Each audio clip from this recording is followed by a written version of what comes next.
ज़ैगम खान साहब, आप समझते हैं 2 हफ्ते का वक्त दिया फवाद चौधरी ने, अब जब गवर्नमेंट जो स्टांस ले रही है सैलाब की जिस तरह तबाहकारियाँ हैं, बहाली ज़ाहिर है वो भी हुकूमत वक्त का ही काम है।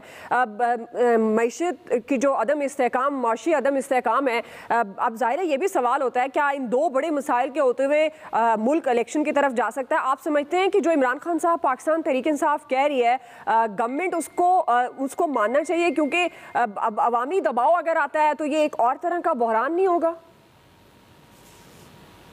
आप एक तीसरा फैक्टर भी ऐड कर लीजिए और वो फैक्टर है सेंसस का। सेंसस होने जा रहा है और उस सेंसस की बुनियाद पे कॉन्स्टिट्यूएंसीज की डिलिमिटेशंस भी होनी है। वो एक तीसरा फैक्टर है जो इलेक्शन को और जल्दी इलेक्शन जिसकी वजह से मुश्किल होंगे। एट बेस्ट इलेक्शन चंद माह पहले हो सकते हैं, लेकिन आप जहन में रखिए कि अगर ये पार्लियामेंट अपनी मुद्दत पूरी भी करे तो फिर भी इतना कम वक्त है कि ये आखिरी साल है इलेक्शन का, और जब आखिरी साल होता है इलेक्शन का तो पाकिस्तान में इसी तरह होता है। ख़ास तौर पे प्रोसीजर जो होती है वो बड़ी इंट्रांसेंडेंट होती है, बड़ा ज़ोर लगाती है, दबाव डालती है, क्योंकि उसको फ़ायदा होता है। और इमरान खान की तो वैसे ही जो तर्ज सियासत है वो ऐसी है, एग्रेसिव पॉलिटिक्स वो करते हैं और वो कर रहे हैं।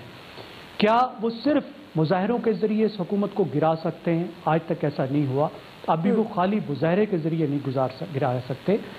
अगर एक सूरत हो सकती है कि पूरा मुल्क जो है वो कई महीनों के लिए मफलूज होकर रह जाए, जिस तरीके से अयूब खान के दौर में हुआ था या भुट्टो साहब के दौर में हुआ था 1977 में। क्या उस तरफ लोग जाएंगे, तैयार होंगे? मेरे ख्याल इस वजह से नहीं होंगे कि लोग बहुत मुश्किल में हैं। जब लोग इतनी तकलीफ़ में होते हैं तो उनके लिए प्रोटेस्ट के लिए निकलना भी बहुत मुश्किल होता है। आसूदा हाल ग्रुप के चंद हज़ार लोग बाहर आ जाते हैं, लेकिन नेशन वाइड बहुत बड़े प्रोटेस्ट बहुत मुश्किल है। इमरान खान इस तरह की नेशन वाइड कॉल्स पहले भी दे चुकी हैं, लेकिन लोग नहीं निकलते। इमरान खान के जलसों पे लोग आते हैं, बहुत बड़े क्राउड पुलर हैं, जहाँ भी वो जलसा करना चाहें बहुत थोड़ी देर में बहुत अच्छा जलसा कर लेते हैं। मेरा ख्याल है उनके दबाव डालने का एक मकसद है, और मकसद ये है कि इस्टेब्लिशमेंट को प्रेशर में डाल के कोई ऐसा माहिदा, कुछ ऐसी एडजस्टमेंट की जाए जो उनके लिए काबिल कबूल हो।